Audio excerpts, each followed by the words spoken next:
Welcome back to Highly Respected. I'm your host, Scott Greer. We've got another incredible episode for you guys today. I know you guys were anticipating whether it was going to be an incredible episode, and boom, it's an incredible episode today, as I promised and pledged to you guys.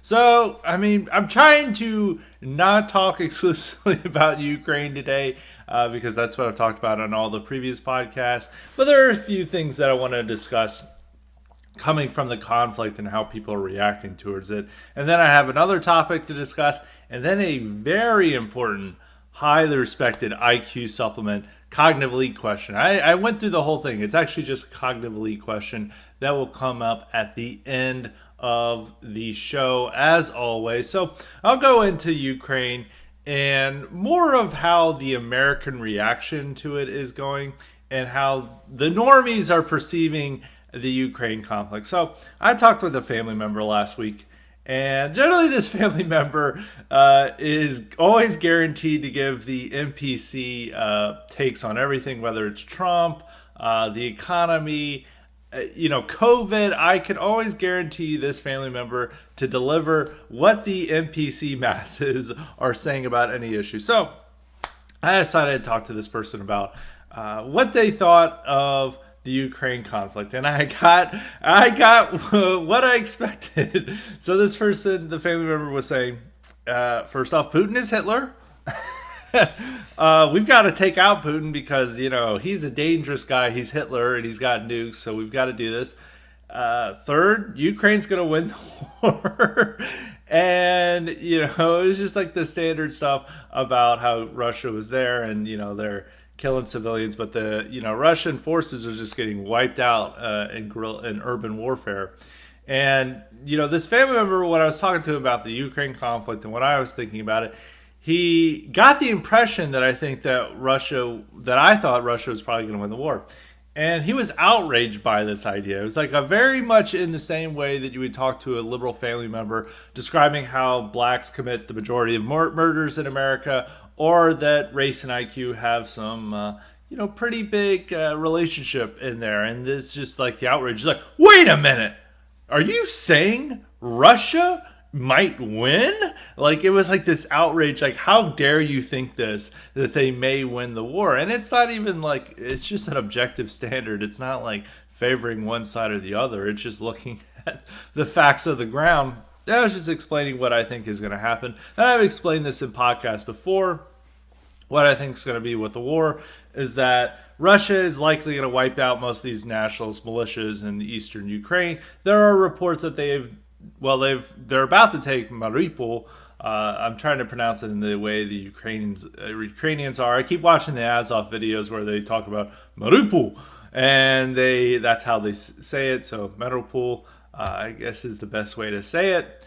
It looks like Russia's gonna take that the next few days, and there have also been reports that they've encircled several of the militias elsewhere in the east as well. And what I think is what's going to happen is that they're going to take out a lot of these unions, maybe take over, besides Mariupol, maybe take over another city or two, and then with the nationalist militias weakened in a weakened state and many of them gone, Zelensky will have a freer hand to negotiate a deal with Russia.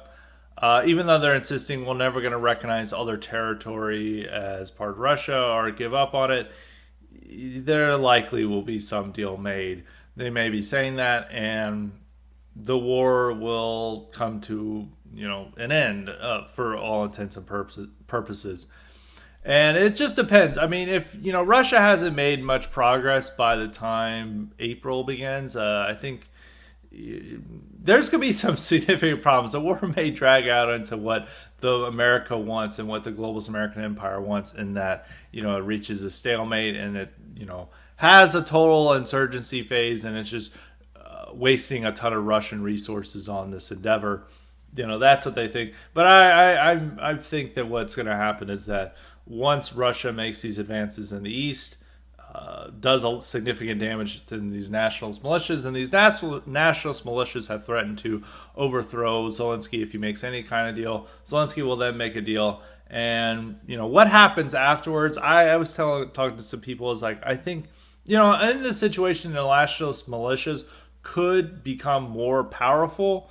But at the same time, Zelensky could also crack down on these elements and ensure that Ukraine looks more like the ideal state that the West is imagining it as it's supporting it, rather than the Azov state that some of these nationalists would like to create. But going back to the point of how the average American is viewing this war, I have to say this is like this is probably the average American's view. I mean, even in polls are showing this as like, we need to do something about Putin, maybe even a no-fly zone, and there's a lot of support for that. But when they're told a no-fly zone would lead to war, they're like, well, maybe we reconsider this idea. I think the average American, when they're viewing this war, they think that Russia is taking a ton of casualties. I mean, they are taking a significant level of casualties, but the numbers reported by the Kyiv Independent are likely overstated. I would say it's definitely in the four figures of how many people that have died. Probably at least 2,000. I mean, but we really don't know. The one thing is that the impression among a lot of even media analysts and even like serious reporters that I'm following, like the people who are not driven into total hysterics, have like contacts in Russia and Ukraine, have been following along with this conflict for 8 years and know what's happening. Even they have this, slanted analysis where they imagine that Ukrainians just have an infinite number of soldiers. They're not taking many casualties. If they like a Ukrainian soldier dies, they just respawn in Kiev and they're out. They're able to go again. Like, there's no acknowledgement that Ukraine is also taking heavy casualties, and Russia at the same time cannot take heavy. There is a limit to how many casualties they can take, but that also applies to Ukraine as well, and whether they're going to make a deal or not. And that's something that's just not considered because we don't get any accurate reports on Ukraine casualty levels. And the impression that's created is that Russia has killed only 50 Ukrainian soldiers, while Ukraine has killed nearly 15,000 Russian soldiers. Meanwhile, the Russians, whenever they strike a military target, they're only killing civilians. They're only striking hospitals and schools, and even the barracks they strike, they only kill civilians. They're not killing any soldiers there. They always try to claim that everyone that they've killed is just a civilian, not a soldier. That's the impression, and the propaganda has been very strong in making and persuading people to believe this. So that's why they're able to, make the public believe that Ukraine is kicking Russia's ass. There's no chance that Russia's going to win this war. That, if they enter Kiev, every civilian is going to be armed with an AK-47 and just like killing 10 soldiers apiece. Even though these civilians really don't have any military training, they're just given a gun, told good luck, and it takes a long time for people to be prepared for combat. There's a reason why our military goes, it forces soldiers to go undergo intensive training before sending them to combat. They generally need some training. It's not like when you sit down a football player. It's like you've done no practice drills, you have no training. But I've seen you run, you'll be fine. Just go out there on the field and do well. That person's not likely to do well, and it's the same with warfare.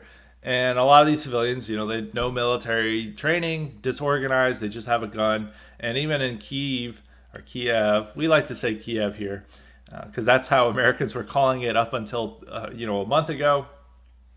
A lot of these civilians have been part of gangs, and they've been using that weaponry to fight warfare or fight amongst each other. Because in the first week, they were talking about all these, firefights going on in Kiev, and it's like, well, you say the Russian soldiers aren't there, so who are engaging these firefights? And it turned out to be gangs and rival security units, and you're like, seems to be some bigger problems there. I mean, not to say that it wouldn't be punishing for Russia to take over these cities, but at the same time, the impression that the babushkas can take out drones and tanks with a jar of pickles, which they've been spreading these memes and myths throughout the public since the beginning of the war. I don't think that's necessarily the case. And there is not an infinite supply of Ukrainians. Already 10% of the population has fled the country. It's likely to be over 5 million Ukrainians have left. Probably by April, or even, by the beginning of April, there will be already 5 million gone. And that number could increase to even maybe 20% of the Ukrainian population. And, it's mainly women and children, but, there are men part of that part of that exodus as well. And there is problems with that, is that they don't have an infinite supply of soldiers with them, and there is a lot of civilians who just want to get back to normality. But the general impression of the public, thinking that Ukraine's got this in the bag, Russia's getting its ass kicked, maybe Ukraine will drive onto Moscow to take down the Putin regime. That is like the common theme. If you go to certain people's Twitter's account, you'll see that just like Russia's on the brink of collapse, like the generals are about to shoot Putin and institute, welcome Navalny as their president. If you go to certain Twitter accounts, their timelines will just be all like that. You'll just have this impression that the entire Russian force is about to surrender to Azov. People like, Allah Pundit, these general boomer cons, never Trumpers, their whole timelines and center libs, they all think that Ukraine is winning. And Russia's going to lose any day now. They're just going to surrender. I made this joke that Zelensky is going to insist on unconditional surrender at any peace deal negotiation. And then, I joked about that. And then Zelensky was demanding all Russian soldiers surrender while he's like in peace negotiations. It's like, it's a completely divorced from reality. I mean, the war is going much more difficult than probably Russia planned. But, Russia is advancing slowly but surely. They are meeting some of these plans and measures that they had going in. It's taking a lot longer. They're taking more casualties, but they're able to continue on their quest and to pretend that they're suddenly just going to all drop their weapons and surrender to the Ukrainian forces because they saw some video from a Western libtard telling them to surrender. I don't think that's going to be the case, but it's going to be a real shock for Americans if Zelensky makes that deal. And there may even be like a backlash against Zelensky among, all these libtard fans. They'll be like, no, you need to continue the war. Keep risking your lives of the people. Like, every Ukrainian needs to put themselves against evil Russia. Like, you just made a deal with a dictator. And then they'll bring up allusions to World War II. It's like Zelensky has gone from Winston Churchill to Neville Chamberlain. You will absolutely see this take screenshot. I mean, you can't screenshot this, but you've heard this here first. If you see Zelensky make a deal with Putin, you will have a number of takes saying he has gone from Winston Churchill to Neville Chamberlain. Guarantee it. There will be articles saying this, so be prepared for that. And it's going to be a real Western shock to us. I think it's not the ideal for America, but I think Americans leaders realize that Ukraine is not Afghanistan. It's not necessarily Iraq or even Syria. They don't necessarily want to turn their entire country into rubble, and don't fully have the stomach for the type of grueling insurgency that the Taliban waged against American coalition forces in Afghanistan. And Zelensky may decide it's better to just give some of what Russia wants and then build up, they're not going to enter NATO, but they're going to allow for American weapons and training to come to Ukraine. And then they're going to build up what's left of Ukraine into anti-Russia, which is what they've been meaning to do for ever since Maidan. But they'll now just have a little bit less of the country, and they'll just build up, and there will be nationalist parties there who are wanting to take back Donbass and Crimea. And the circle will continue, but American NGOs will be able to come in there and to transform Ukraine into the playground that they want it to be, which is another reason why you should necessarily be pro-Ukraine. But so that's just the general opinion. I think that is a lot of people who are getting into news. I think the one white pill from this is it's not generally everybody, but if you're looking at polling of people who refuse vaccination, more of those people are skeptical of Ukraine. I think a majority or a plurality. I think they've only done polls in Canada. I'm not sure if they've done polls in the U.S. about this question, but there is a correlation between whether you've refused to get vaxxed and whether you buy the mainstream media's propaganda on the Ukraine conflict. And that's a fair number of people. And I also think there's the right itself is where meaningful opposition towards Ukraine fetishism is coming from. It's not really. I mean, there are still goofy left wing elements, but they're not really mattering at this moment. And if you go to any of these Antifa accounts on Twitter, they're all fervently pro Ukraine. Even the Antifa reporters at SPLC and stuff, they love Ukraine. They will be spending all their time fact checking about how Azov doesn't matter, these nationalist militias don't matter, and that they're fighting for equality and tolerance, multiculturalism. All the those left wing factions. The only left wing factions that are critical are people who would go on RT 3 years ago. It's not a faction that really matters that much. Even DSA is divided on this. Even though DSA is like saying we should get out of NATO, there's still a lot of those people are pro NATO, are pro Ukraine.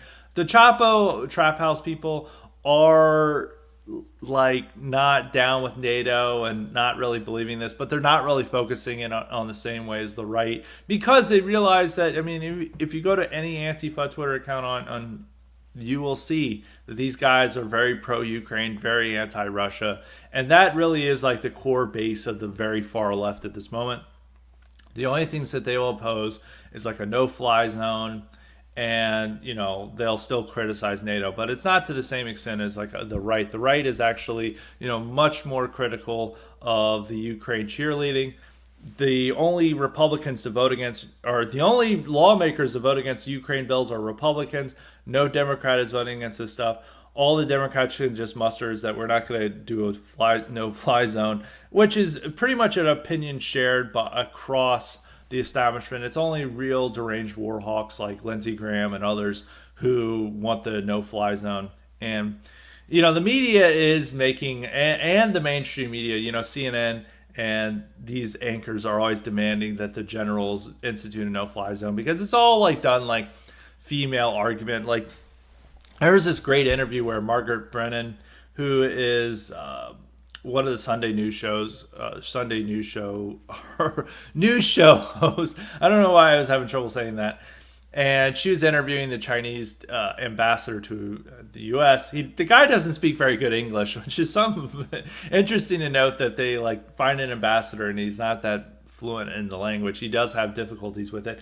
And her whole time she's sitting there, it's like, why don't you guys condemn Putin? And her whole way of talking to this guy was like she was talking down to a guy who just asked her out, and it's like, how dare you ask me out? How dare you do this? This is disgusting.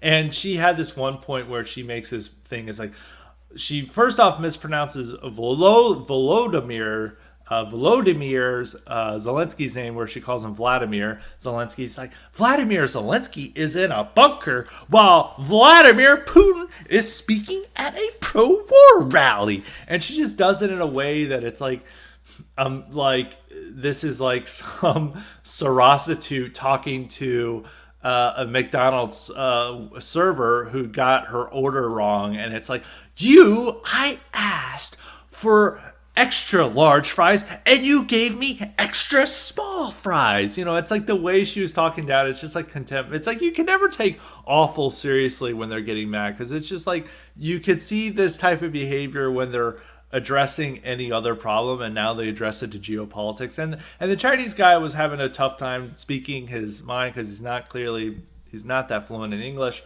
And he's just simply saying, we're looking out for Chinese interests, and it's not in China's interest to condemn. Condemnation doesn't mean anything, which is true. I mean, half the West has condemned Russia, and that's done nothing. And China's looking out for its own best interest here, which not necessarily America's best interest, but, they're operating on a more realistic foreign policy narrative, while America is operating on an awful moralistic worldview that demands we side with whatever side is really getting more upvotes on Reddit, which of course is Ukraine, and that's what Margaret Brennan was demanding. So that's the general thrust of the public, but I think the people who are more resisting it are the right-wing base. And even though a lot of these conservative boomers who are watching Fox News are siding with Ukraine, I think that there is a greater degree of skepticism towards the conflict among them, especially if they're watching Tucker. And even though Fox News, a lot of it's, Sean Hannity and others are very gung ho war hungry, there is more free speech and more disagreement and more alternative viewpoints on Fox News and in conservative media than there is in the liberal media. I mean, everywhere from Salon to Slate to CNN and MSNBC, they're all on "We love Ukraine, no fly zone now." While Republicans, there are disagreements, and the base is more skeptical of this conflict than elsewhere than the left. I mean, you can even see this with Stain's frontman. Stain, not a very good nu metal band, but the guy Aaron Lewis sometimes makes base statements, and he was at a concert. He's like, I don't know why I should be opposed to Russia. They're opposed to the deep state, and the deep state is my enemy. And so why am I caring about this? They're fighting the same deep state that I am. And I think that is like a common opinion among some of the members of the conservative base, particularly the younger people. I don't think they're not as gung-ho for this war and as fervently pro-Ukraine as the liberals. So that's the one white pill I want to deliver on that. Speaking of the rights support our position on Ukraine, I have been trying to document what sides on online rights support Ukraine are really like gung-ho about Ukraine. For Americans, the people who are doing this are the ones who have the most grievances against the rest of the dissident right. So the people who are really engaging it, it's more of that they really don't care about the conflict. They just really hate the people that they perceive as pro-Russia or anti-war or anti-Ukraine. And thus they adopt Ukraine as a way of sticking it to their enemies on the dissident right. And I think that it's just a way of being super contrarian and hostile to the right. So a lot of these people who are pro-Ukraine and now telling people that they're part of the Traitors Coalition, just a few years ago or even last year, they're pro-China and third positionists and supporting North Korea and all these other groups and Iran. And now they're somehow demanding we're going to go to jail for not pledging allegiance to NATO. I don't think that's going to happen, but people are just doing this as a way to be super contrarian and be a counter signal against the rest of the right. There are some other groups on online right that I'll take it more seriously. There's a really kind of low tier Wignat who really likes Azov, and that's why they like Ukraine. There's some strange elements that are big Ukraine fans. Like I stumbled upon over the weekend an element that seems to be like LGBT Nazis or something, and they're really pro Azov. And I was like, this is a really strange group of people, but they're pro Ukraine. And there's a few other American factions that are like that, are just like rather odd bunch of people in America. But the ones that have a legitimate case or that I take more seriously are the Europeans who are very pro-Ukraine, or more that they're just anti-Russia. And you'll see these, it's primarily the Finns, because the Finns are the ones who are most prevalent on English-speaking right-wing Twitter and have the largest audiences. I'm friends with many of them, so I'm not going to attack the Finns for their ancestral animosity towards Russia. And I've tried to say that, those people have some legitimate reasons, because these people live in otherwise very nice countries. In Finland's case, they have very little immigration. I mean, they do have, some ethnic, racial minorities there. But they're a very small percentage of the population, especially compared to the rest of Western Europe. They have a great, welfare state. They're even able to honor their heroes that would be considered problematic in Western Europe and America. I watched a great movie over the weekend called Unknown Soldier, which celebrates Finnish soldiers who fought in the Continuation War against the Soviet Union, which the Continuation War, not the Winter War, but the Continuation War is when the Finns joined up with the Third Reich to fight against the Soviets and were trying to take back the territory they lost in the Winter War. This movie would not get made anywhere. Celebrating Axis fighters would not get made anywhere else in the West. But in Finland, they're able to do that. And they're like, we thank and honor these heroes and hate the Muscali. And they're able to deliver that message in this movie. And so they have this great sense of national pride. And you could go further down with all the rest of these countries, the Balts, the Poles, other Eastern Europeans, especially the Ukrainians. They are able to celebrate their problematic heritage.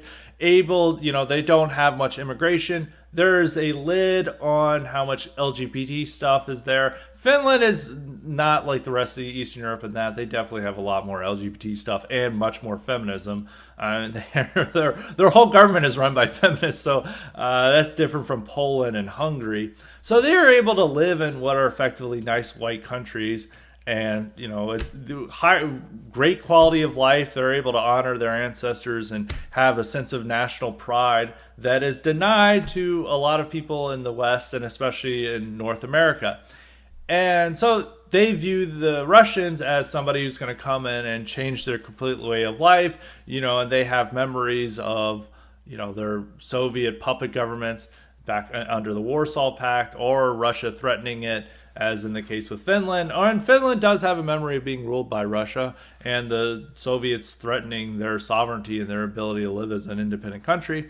So they have these memories, and so they have legitimate reasons to be anti-Russia. And I'm not going to be the one here to be like, just get over it. I understand where they're coming from, but my perspective is, I'm not a Finn, I'm not a Balt, I'm not a Pole, I'm not a Ukrainian, and I'm going to look at this from the interests of America. And America's interests, at least the interest of the historic American nation, are not being served by messing around in Ukraine. And, Russia taking over the Donbass and Crimea has literally no effect on Americans. And it's just that America is dedicated to this idea of having a weak Russia, which may be in the interest of some of these Eastern Europeans, but we had dealt with a weak Russia in the 90s, and that allowed America to do a lot of stupid foreign policy decisions.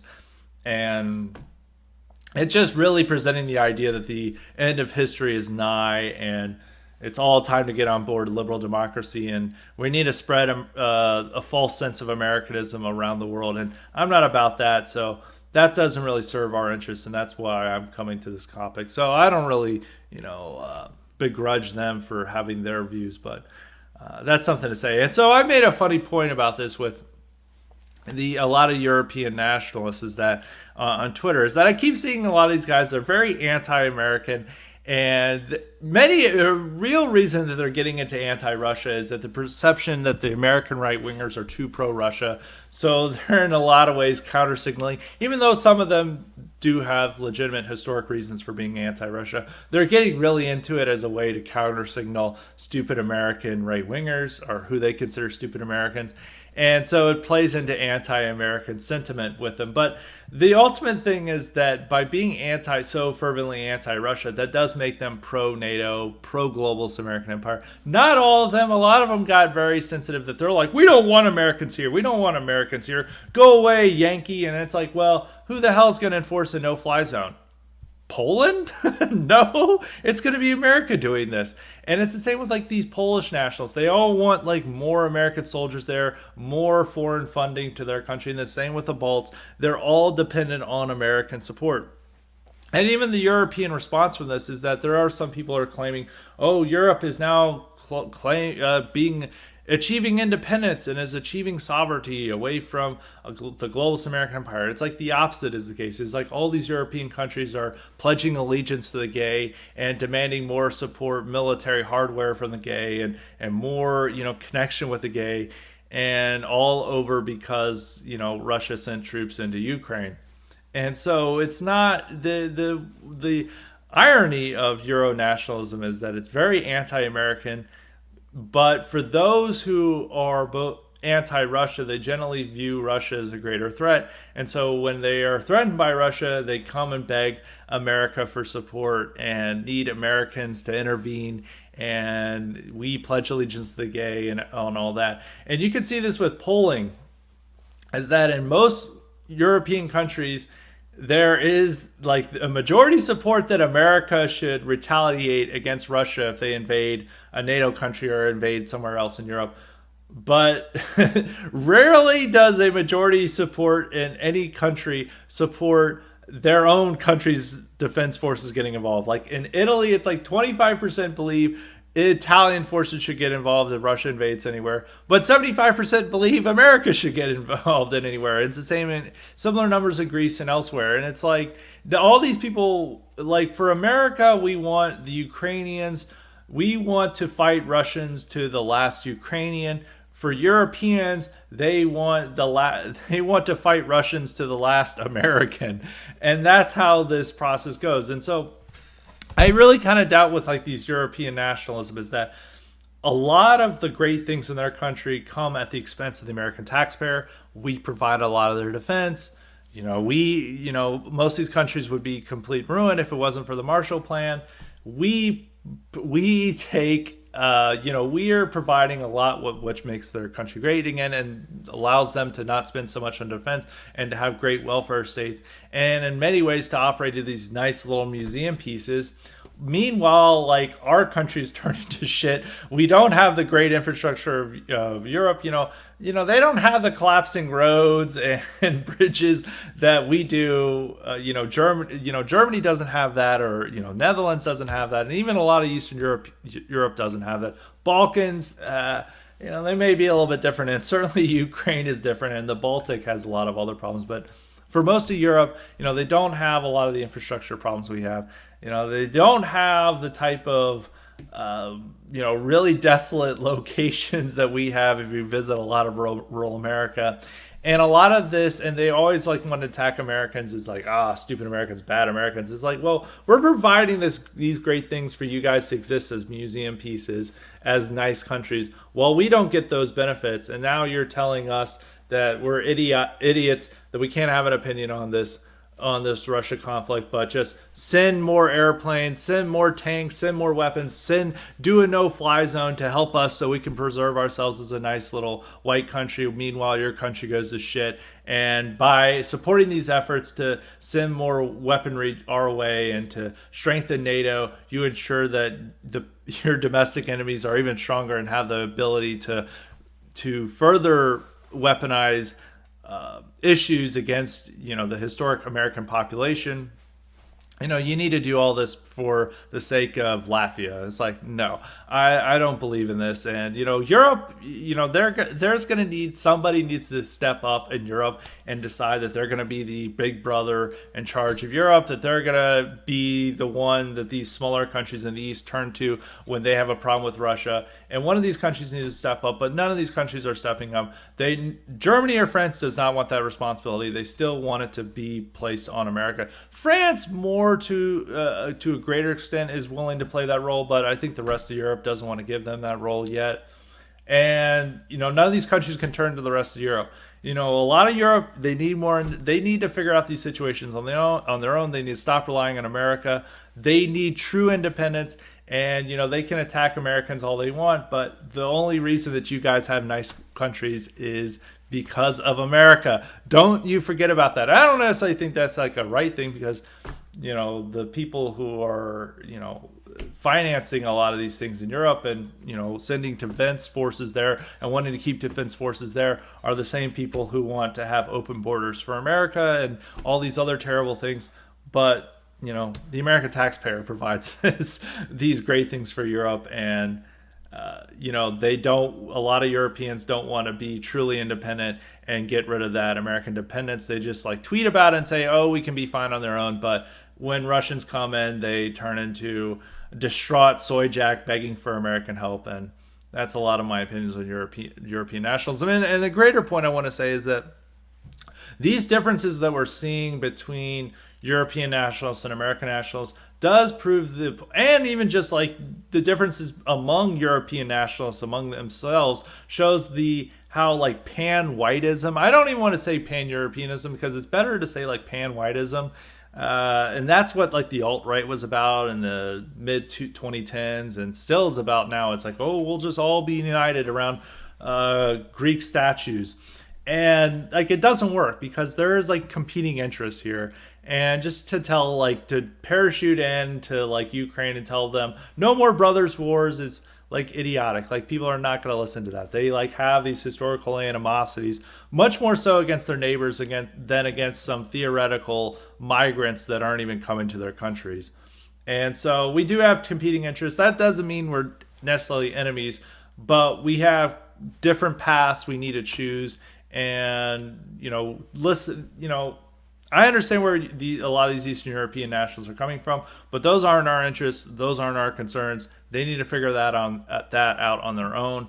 And I will have to say is that the continuation of NATO and other representations of American globalist power are not good for us, the American people, and they're not necessarily good for Europe. But a lot of these Europeans feel that they still need it because none of them want to step up and be responsible for their own continent's defense. They still want to depend on America. And that's the fact of the matter. Not all European nationalists are like that, but when the cards are down and they actually have a crisis situation, they are begging for American help, as we can see in Ukraine. So that's it on Ukraine. I want to switch to a different subject now, and this is a subject that has been the only thing to get the conservative commentary to stop shouting Slava Ukraini has been the dire threat posed to women's sports. Last week, Leah Thomas, the first, or I don't know if first transgender, but she. This is the one problem with gender pronouns is like you have to worry is like, am I going to get censored for calling Leah Thomas the wrong pronoun? We'll call this person Thomas and just try to switch on to that. I'll get to this in a moment about the gender pronoun insanity. But Thomas, transgender athlete, came in first place in I think the 500 meter freestyle. I don't know if swimming. I wasn't a swimmer, but we came in first in one of the competitions. Thomas did not lost out against these women in that, but the fact that Thomas won has become like they're like this is a civilizational threat.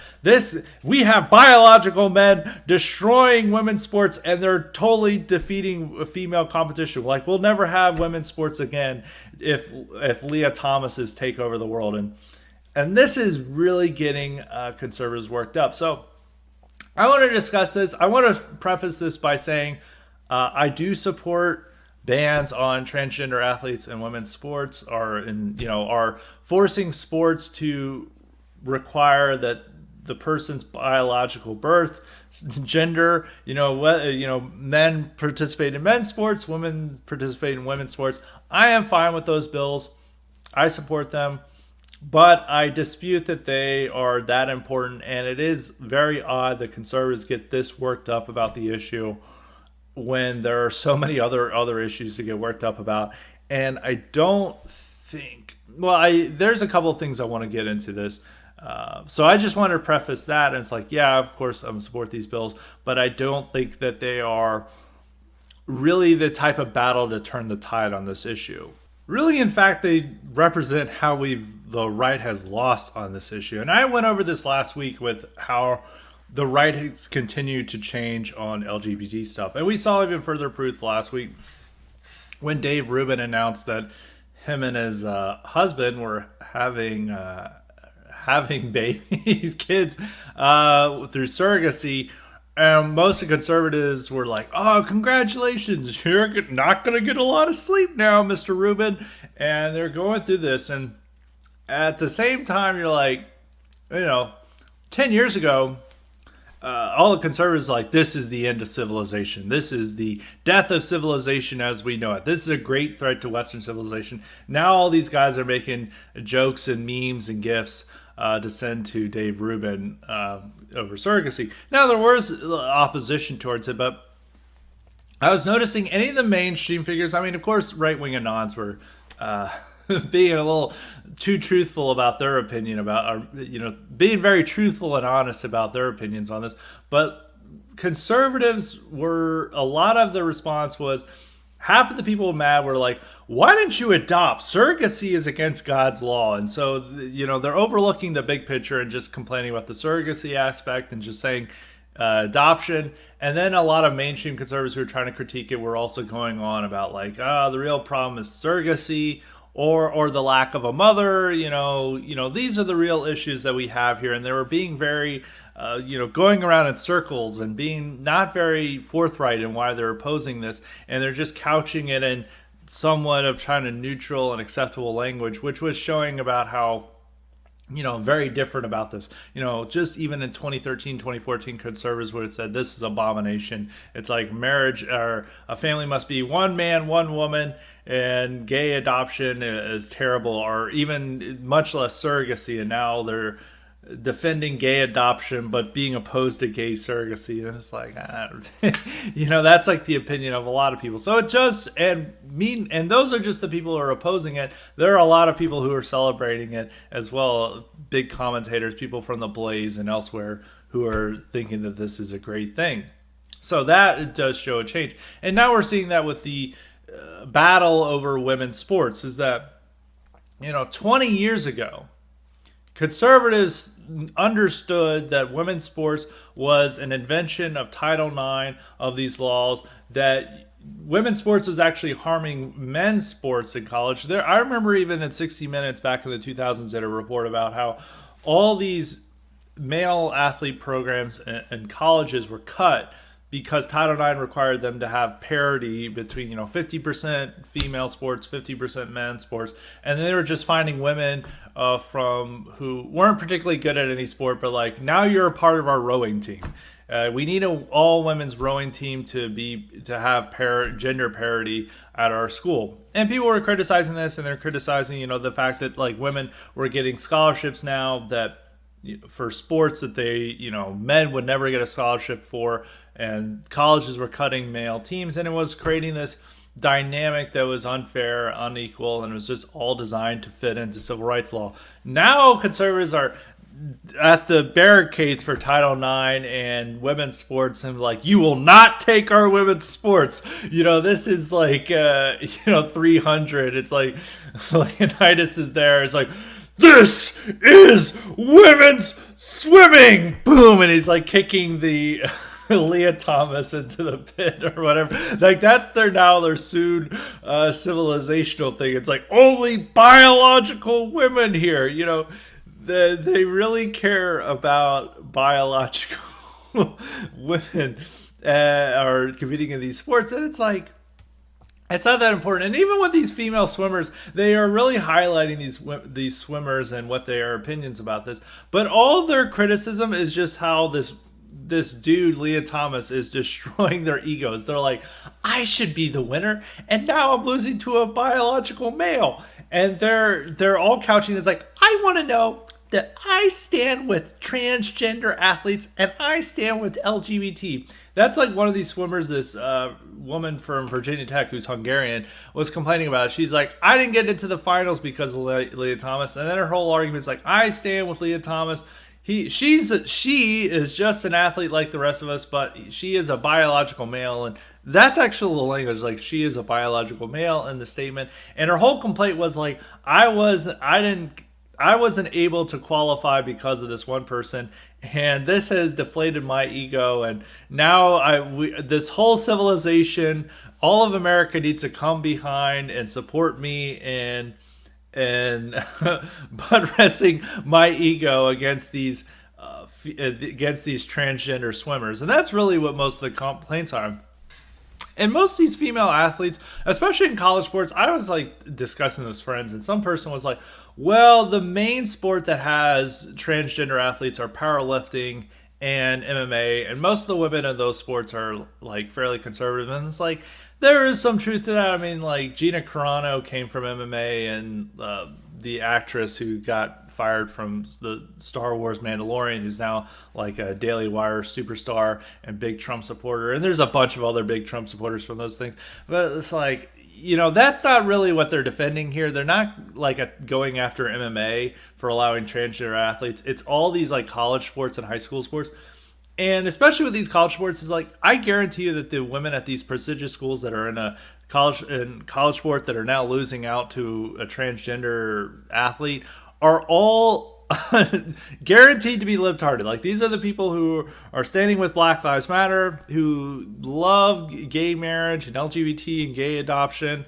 They think that there needs to be critical race theory taught to kindergartners. They probably even think that transgender or gender ideology needs to be taught to kindergartners. But when it comes to their ego, wanting to think that they are the best athlete, that they're better than any man, and that they need to be validated and honored and worshipped by society. This one transgender athlete is putting a stop to that, is dropping some cold water on their ego. Then that's the last straw. That's where we need to rally up the American people to defend, like Susie Q, who is a Black Lives Matter activist at Columbia, or her Penn, who is so upset that she lost the spot on her team due to a much better athlete, is now, going to war over this. She hasn't changed her opinion about anything else, but she's just demanding that we all care about her own personal issues and her lack of ability to compete against a superior athlete. And I'm just not sympathetic to that. It's also with these conservatives, they're like, the real winner is the one who came in second place. It's like, no, Leah Thomas is the real winner. I mean, let's face it, Leah Thomas is a superior athlete. These women just can't compete. And if they just can't compete, they just need to stop being sore losers. I want to say is, like, a lot of these transgender athletes would make women's sports way more entertaining. Just imagine the WNBA when all these rosters, when a bunch of guys who are like backups at like University of Kentucky or UNC, they have no shot at the NBA, and they're like, I want to play pro. How about I grow out my hair a little bit longer, put on some makeup, maybe take some estrogen and say I'm a woman now. And now these guys get into the WNBA and they're doing the bare minimum to make themselves look more feminine. I mean, it's the same with like Leah Thomas. Like, he doesn't, that guy, I don't want to get banned from Twitter, from YouTube by misgendering, but whatever. Leah is there, and Leah did the very bare minimum to appear to be a woman. And so it'd be the same with like these WNBA guys. They're not doing anything to breast augmentation or anything. They just grew their hair long, and maybe they took a little bit of estrogen, and now they're in the WNBA, and they're just like dunking on all the women. They're scoring 60 points. They drive into the paint with no opposition. They just knock over the opponents like bowling pins, and you're just like, wow, this is finally something entertaining to watch with WNBA. Let's go, transgender athletes. I mean, women's sports on a professional level are just horrible. I mean, just think about the USA women's soccer team. If transgender athletes ruined that sport, that would be one of the greatest gifts to America you could imagine. Like, the USA women's soccer team is one of the worst symbols of modern American you could be. And if transgender athletes can come in and ruin that by the fact that they're participating, and then the International World Cup is like, sorry, we're not going to allow your team. You have too many biological men on your team. That could be so amazing. And especially with these like women, it's like Megan Rapinoe is not going to turn into a hardcore conservative because she now has to compete against biological men on the soccer field. Like, she's not. None of these people are going to reassess their own opinions. It's just going to be about their own narrow, petty interests in this issue when it comes to women's sports, and ensuring that they can pretend that they're better athletes than men and that they're the superior athletes, and this is what we need to defend. And really, in fact, is like they also want an exemption from Clown World. It's like all these other avenues of life are Clown World. The fact that we have to be careful about our gender pronouns, like the fact that like businesses and corporations and LinkedIn now recommend you list your gender pronouns. The fact that like elementary schools teach kids about this nonsense. The fact that we celebrate Caitlyn Jenner as a great woman, or Rachel Levine, the health secretary, as the woman of the year. All these like absurdities we have to deal with. But then like women's sports, primarily, especially in college, primarily participated in by libtards and women who love Black Lives Matter and love everything else about wokeness. They want their own little exemption. They don't want Clown World to come in and invalidate their egos and deflate their egos about what they view of themselves as athletes. And it's like, no. If you're going to have Clown World, if you're going to support all the other aspects of Clown World, you need it to come into your own little personal sphere. You don't get an exemption from this. And that's my opinion. If everything else is going to turn to clown world and insanity, and if there's going to be no pushback against that, why is the one pushback we have is against women's sports, which, as I keep repeating myself, 20 years ago, all conservatives would have acknowledged that this is a liberal institution, and it's only fostered by these horrible civil rights laws we keep passing in Title IX, which all conservatives wanted to repeal Title IX not too long ago. Now they're at the barricades for Title IX. Why do they get the one exemption? And a lot of this is due to conservative simping. This is one of the main factors in why conservatives have chosen this as the final battle. Conservatives will never surrender an opportunity to simp for women and to pretend women are all little angels that deserve our protection. Like, they will run out to be white knight for anybody. If Megan Rapinoe was complaining about this, they would instantly change their mind about Megan Rapinoe, and they're like, "Milady, we're coming to save you." And so this is all about, like, oh no, these poor little college swimmers, no, they have to compete. Think about how crushing this is to their egos to lose to a man. It's like, why do we care? They will always go to simp mode, and this allows them to simp and to imagine that their little angel is out there and she's worked so hard, and now she's getting destroyed by by a dude in a wig, and so now we have to go to the barricades for them, and it's just such an unimportant issue. And it goes back to the article I wrote for Revolver. It's like, conservatives commentators love minutia topics. They love frivolity. This is frivolity. Like the transgender stuff is very bad, but the stuff that matters more than women's sports is, kids transitioning, which those bills are coming up, but conservatives seem to put a lot less energy and effort into those than they do with banning transgender athletes in women's sports. That's way more important than and that is like a big cultural issue. Is like, no 7-year-old should be convinced into changing their gender, no matter what. And you really have to fight on that issue. And if you can't fight on that issue, you're going to lose on women's sports. Let's face it, that's way more important. Or it's the fact that we have to have gender pronoun requirements, and that's like completely changing our language and how we interact with each other. Those are the things that are way more important. But they're wanting to give up on that or not fight on that because they're worried that it'll be too controversial. It might get them censored. As like I'm here, it's like, I'm being not too careful, but I am trying to not be a little bit careful about Miss Thomas's gender on this show due to the censorious regime we live under.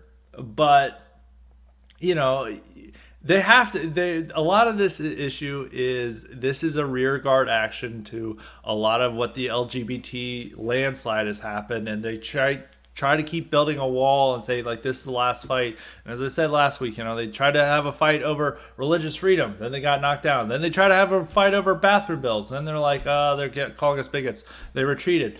And even with the banning gender reassignment and hormones to kids, there's a lot of weakness there, and there's a lot less energy and effort put into that, which is a much more important fight than protecting libtard female athletes from learning that males are better athletes than them, which is what I feel that a lot of these women, transgender and women's sports athlete issue is. And it's leading to a lot of conservatives adopting feminist talking points and feminist attitudes, save women's sports and this stuff. I understand why conservatives are doing this, because they're trying to find a wedge issue where they can go in and possibly push back against transgender stuff. But if they really can't forcibly defend the bans on hormonal treatment and gender reassignment surgery for kids, which a few states have done, like Texas has done that, and they're fighting over that. But more attention needs to be paid to that, and that really needs to be the final stand. If you can't defend that position unequivocally and just forthrightly, you're not going to win on this women's sports issue. And the women's sports issue is just so minor and minute. We already live in clown world, having what they like to say, biological men. Having dudes compete in the WNBA is not the real sign that we're over. I mean, there's been other signs too, and it's like, let's at least have some fun entertainment while we're at it, if we're gonna have this. Another reason why I think people should not care that greatly. I mean, it is like a thing to support, but the amount of attention the conservatives were, and the fact that they all stopped ignoring like how Russia is about to surrender in the Ukraine and how we love the Ukrainian people. We're just fangirling over Zelensky to focus on this college swim meet. It's not deserving that much attention. And people, there's a limited amount of things you should be outraged about, because you're gonna go through life being outraged by so many things and just like getting yourself worked up in a frenzy and just getting in a bad mood over things. And you really have to limit that, because there's so many crazy things in the world, and it can lead to just like permanent blackpilling. And I don't advise that. And getting really worked up about this is not good. It's not even good for the cause. It's not good for your mental health. It's not good for your soul at all to just get worked up about these minute things, which conservatives always want to get you worked up about everything. And there's been some things where I've seen like overblown outrage over things. Like one of the factors I would have seen last year is that there was this infrastructure bill passed by the Senate. It wasn't very good. Republicans shouldn't have voted for it, but there were other things that were worse thing in the world. And like all of conservative Twitter just melted down over this and just like acted like civilization was over this bill getting passed. And I was like, and some of them were using wrong information about the Build Back Better bill, which was separate from the infrastructure bill, but they thought elements of the Build Back Better was in the infrastructure bill. Build Back Better bill was terrible, was much worse. The infrastructure bill was not good, but it's like there are a lot of worse things to get outraged over, and you should be mitigating what you're outraged over to keep a positive attitude and to not sound like you're just a permanent crank who's just mad at the world. And a lot of this stuff about transgender athletes, just like getting really worked up about it and talking about it in your personal life and just thinking your own personal worth or your civilization is dependent on this issue is just silly. And I don't think it's even necessarily going to work as a political winner, because the one thing is like political winners for Republicans or just for anyone depends on making sure this issue appeals to the ordinary interest or affects people on an everyday life.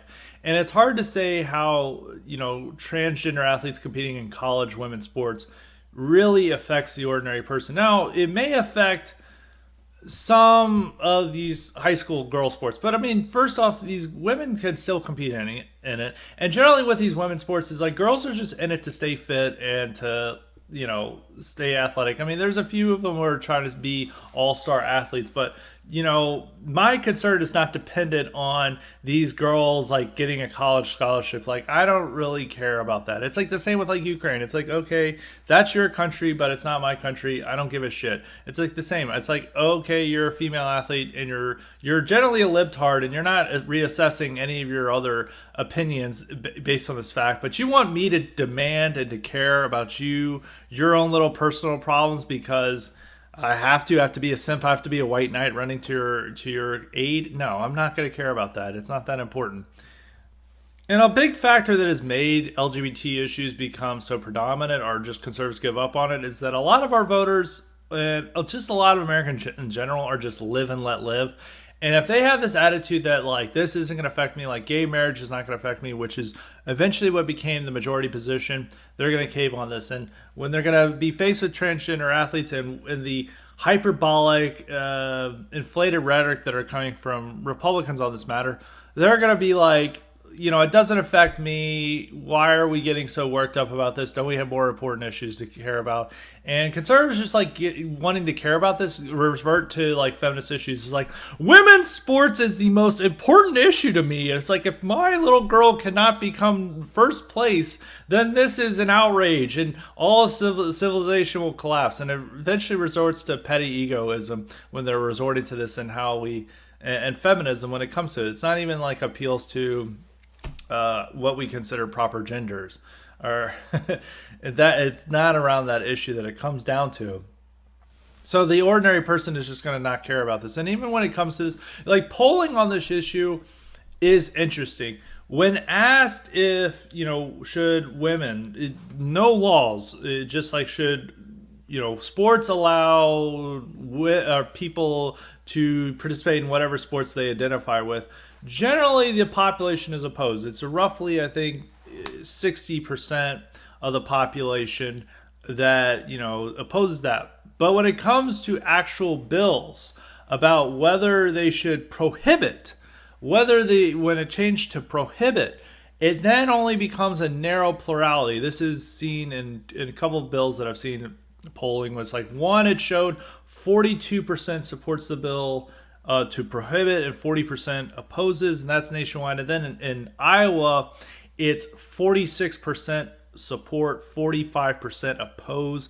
And it's not necessarily a real winner because this is not the type of issue, because once again, it affects a very narrow demographic. And really, I don't even think a lot of high school women's sports are really experiencing this problem. And they only really care if these guys are winning. If they were like transgender athletes and they're like the type of like, some of the weirdos that can change their gender, the type of guys who are extremely online and really into anime, and they decide to try out for track, and then they're finishing still in like last place when they're doing with women's sports, they would not care about this. They just care that they're winning and taking away titles from women. So that's like the whole concern. Like nobody cares about transgender girl or men competing against men's sports because they're obviously not going to win. But when it's shattering, there is a way that this is red pilling people on biological reality, inadvertently. But a lot of the women don't want to admit that, and they're just upset that they're now losing their titles.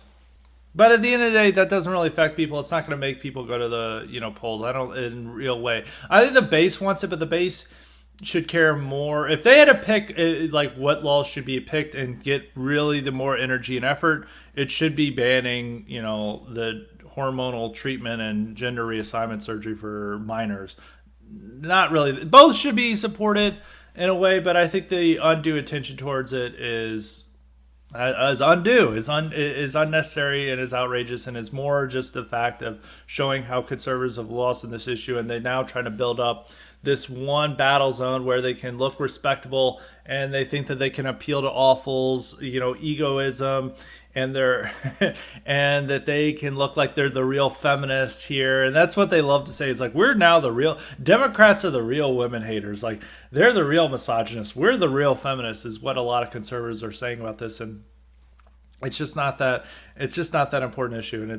And when it comes to these issues like critical race theory and the outrageous affirmative action standards that they're trying to put in schools, affect more people, and the declining standards that they have, because that affects all children no matter what. And there are tons of parents who are coming back and hearing their kid just being taught to hate themselves because they're white, and that really has a powerful emotional effect on people. While this is like, my daughter, it really only narrowly affects like a certain elite type of female athlete who hopes to get into a good college with this. Most female athletes are just out there, especially in high school, are just out there to get a good exercise, and that's always supported.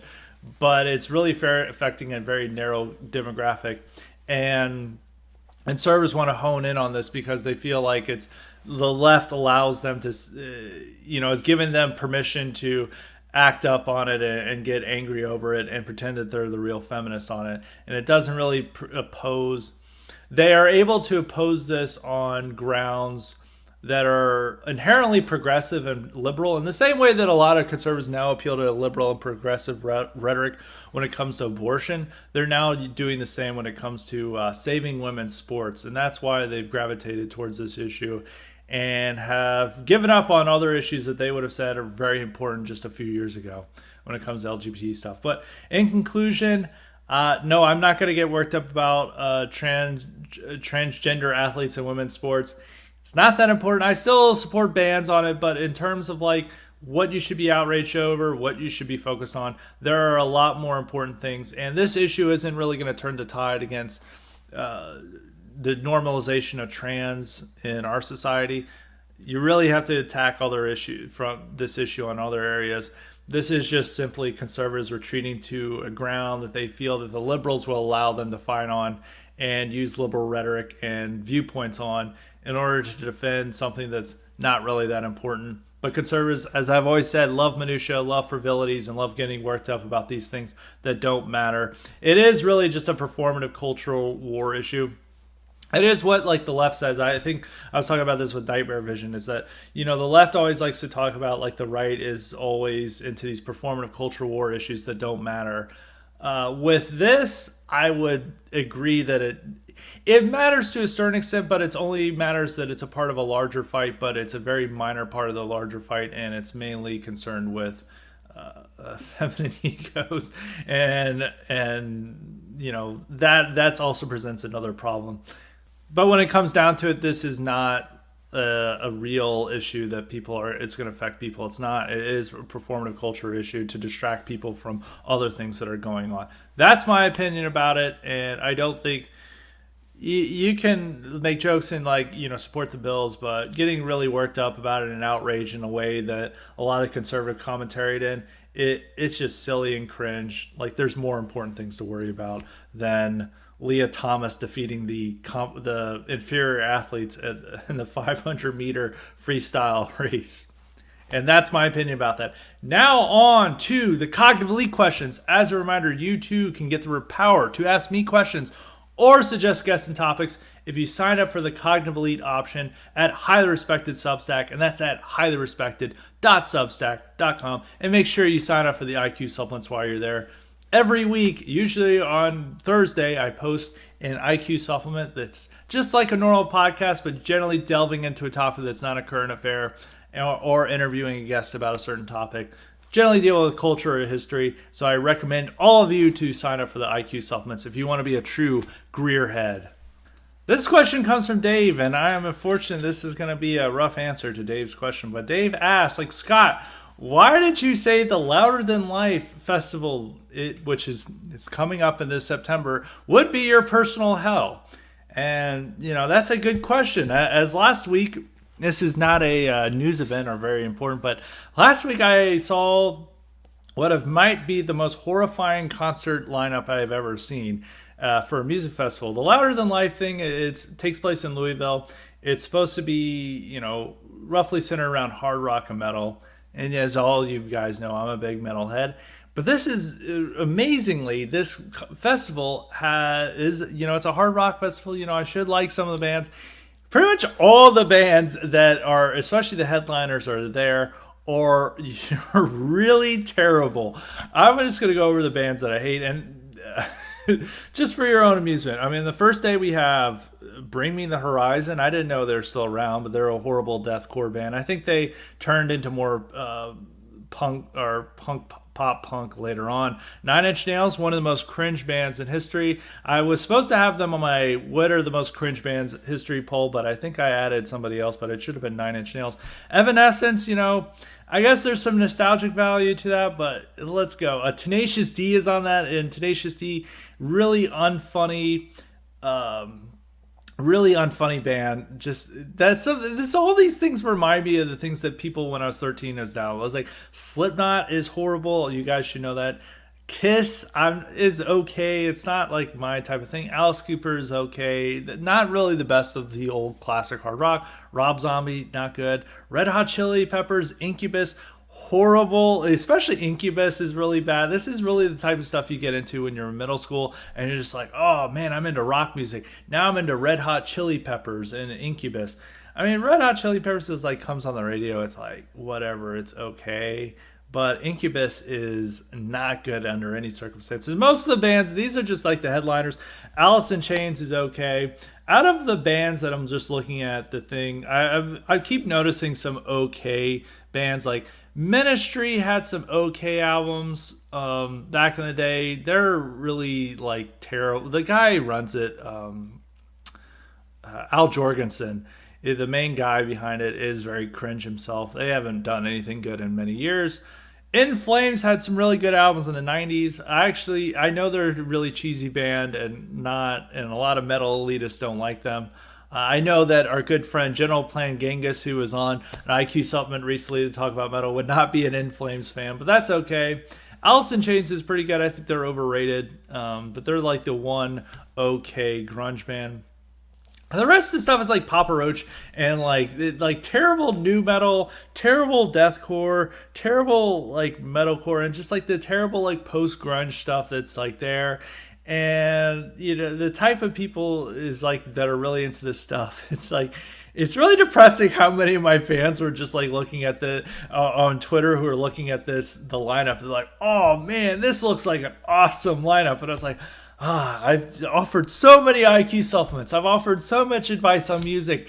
I give them culture and training and good music recommendations. And then they're still excited to see Papa Roach play. you know? And like the concert, oh my, this, there's not really any festivals I would want to attend to. I would say this: Azov in Ukraine puts on a decent festival, black metal shows, but I think I would be murdered if I ever attended. They would see my Twitter, so I probably would not attend to anything in Ukraine. But going to this, I'm not even that much into live concerts anymore. If I'm ever going to go see something, it's probably like a symphony or an opera. That's how cultured I am. That's how highly respected I am. But when it comes to like music festivals like this, it's like, oh man, this is like the worst stuff that I imagined when I was like 13 or 14 and getting into metal, and people were like, "Oh, this is metal," just like me, just like cringing. Like there's like a music I don't really enjoy, like something like, I don't know, Arcade Fire, or some of that indie rock stuff, or even maybe like some of the alternative rock from the 90s. I'm just trying to think of like genres that I just like don't like. I'm not going to listen to.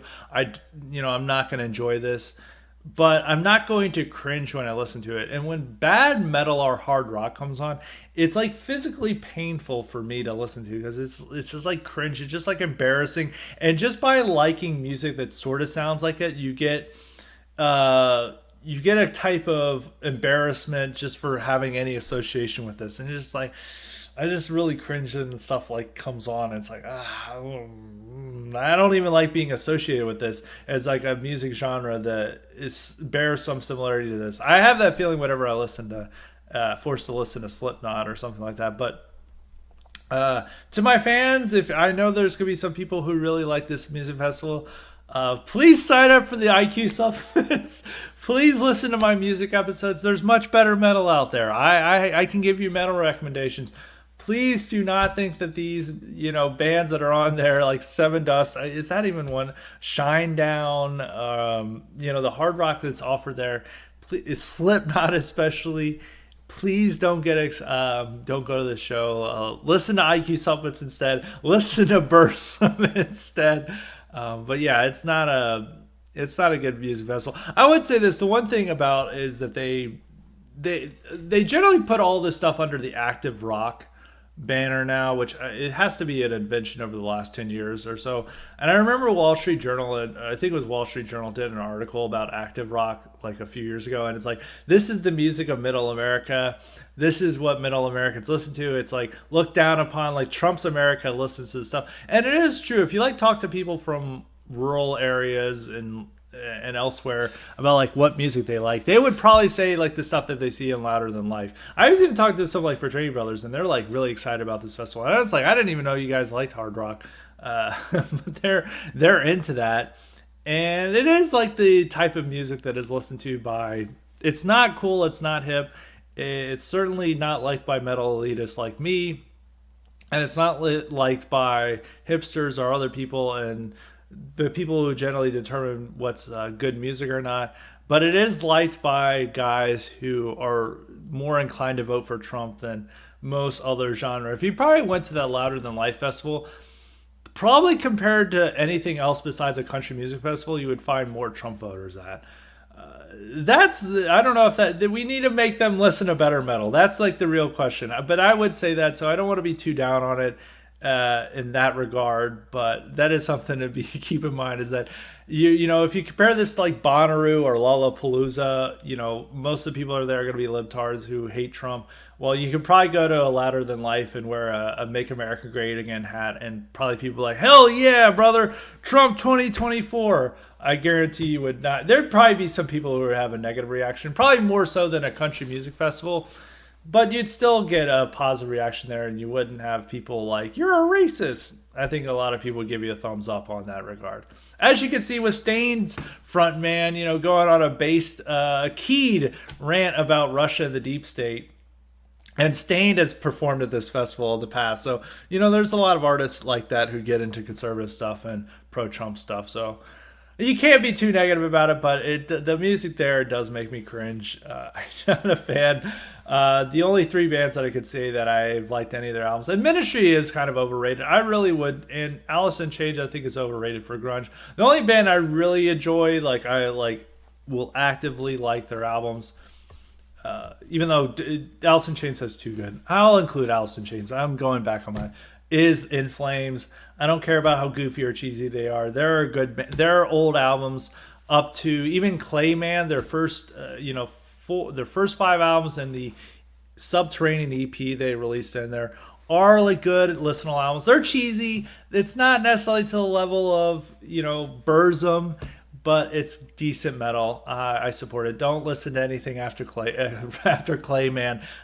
People were recommending Reroute to Remain. I don't know if I'd ever listened to that album before, but then I decided to listen to it. I was like, oh my god, this is terrible. So that's my advice on that. So that's getting a little bit of my music taste. Sorry, I'm not a fan of the Louder Than Life festival. I guess I'm not louder than life. I guess I'm too quiet for life, but that's my opinion and I'm sticking to it. And that's it for all we have for Highly Respected today. Make sure you like and subscribe to the YouTube channel, and that you like it or don't like, but subscribe to the IQ supplements at Highly Respected Substack at highly-respected.substack.com. And if you would like to ask me questions, make sure to sign up for the Cognitive Elite option there. So until next time, stay respected.